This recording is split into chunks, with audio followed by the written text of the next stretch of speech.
Ayan kapam, continue na tayo sa ating ginagawa na pag-i-stick ng ating siomai. Ito ang i-stickin natin ay pork. Yan.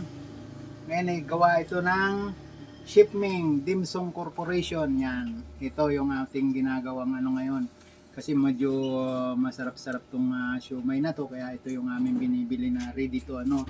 Pag kami busy sa aming mga kwan at marami kaming ginagawa, hindi kami makapaggagawa ng mga homemade na siomai. Ito ang binibili namin yan. Okay. Oh, ayan kapam ha. Ito naman yung pugo naman yan.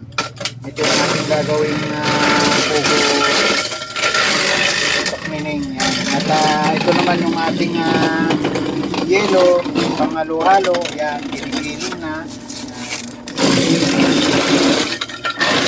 Para okay, kapam, lang. Yan. Yan. Ating pugo na